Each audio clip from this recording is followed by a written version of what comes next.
The ghost of नयन। परिवार में दहशत थी।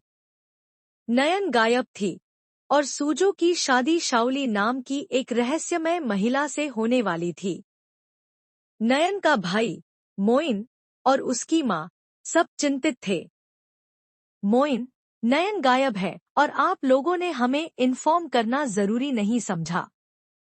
सुरजो कहाँ है? मुझे पहले उससे बात करनी है। सूजो अपने कमरे में बंद था। मोइन और नयन की माँ आशा लता ने दरवाजा खटखटाया, लेकिन सूजो ने बात करने से मना कर दिया। सूजो, अंदर से नहीं, मैं अब इन लोगों से बात नहीं कर सकता। नहीं समझेंगे ये लोग, मोइन ने जोर दिया।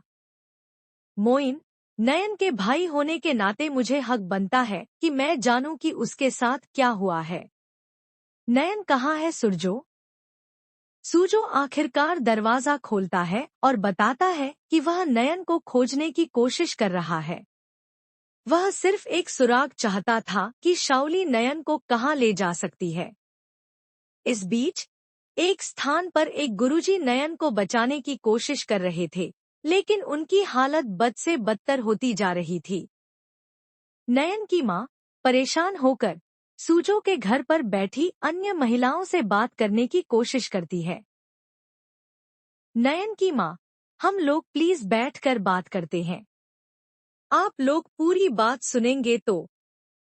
एक अन्य महिला नाराज होकर चिल्लाती है। महिला, अरे अब सुनने सुनाने को बचा क्या है? तुम्हारा भाई उस शाओली से शादी करने की तैयारी कर रहा है। सूजो की बहन बताती है कि यह एक गलतफहमी है। सूजो की बहन, ये सब शाओली दी का किया जा रहा है। शाओली दी ने नयन दीदी को किडनैप करके कहीं छुपा रखा है और इसलिए वो दादा को ब्लैकमेल कर रही है उनके साथ शादी करने के लिए। लेकिन उस महिला ने इन बातों पर विश्वास नहीं किया और उसने बताया कि नयन ने जाने से पहले तलाक के कागजात पर दस्तखत किए थे। महिला, नयन ने सूजो को डिवोर्स दे दिया है। सूजो की बहन ने कहा कि शाओली झूठ बोल रही है और नयन को खोजने की कोशिश करनी चाहिए। उसने यह भी बताया कि शाओली की साड़ी पर खून के दाग क्यों थे।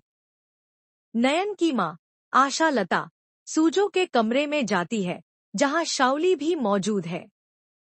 आशा लता, सूजो की शादी के लिए राजी होने से पहले मुझे सबूत चाहिए।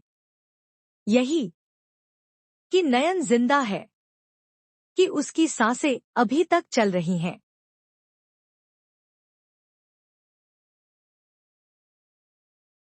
शाओली नयन के जीवित होने का कोई सबूत देने से मना कर देती है।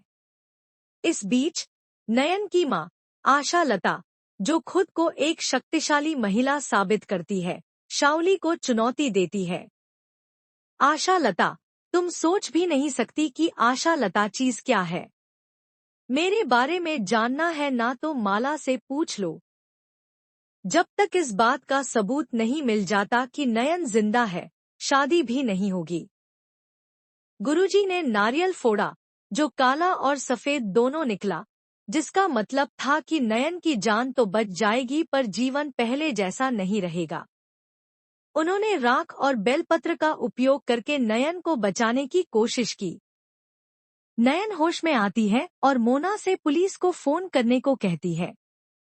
वह कहती है कि शाओली कोई इंसान नहीं, बल्कि एक प्रेत आत्मा है।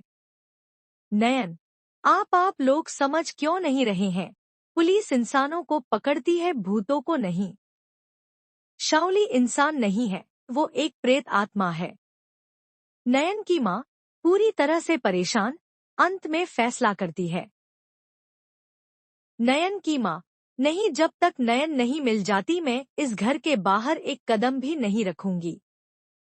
मुझे बस अपनी बेटी की परवाह है। मुझे ऐसा दामाद नहीं चाहिए। जरूरत पड़े तो मैं अपनी बेटी की दोबारा से शादी करवा दूंगी, एक ऐसे इंसान के साथ जो अपनी पत्नी की हिफाजत करना जानता हो। शाओली को यह पता चलता है कि नयन की माँ उसे चुनौती दे रही है, लेकिन वह अभी भी अपनी शर्तों पर अड़ी हुई है। शाओली, अगर आप चाहते हो कि नयन वापस आ जाए तो सूजो को मुझसे शादी करनी होगी, क्योंकि अगर यह शादी नहीं हुई तो नयन जरूर मरेगी। सूजो अंत में बाहर आता है और घोषणा करता है, सूजो, रुको, शादी होगी। सूजो की घोषणा से शाओली की चाल सफल होती है, लेकिन नयन की माँ और भाई अभी भी नयन को खोजने की उम्मीद नहीं छोड़ते।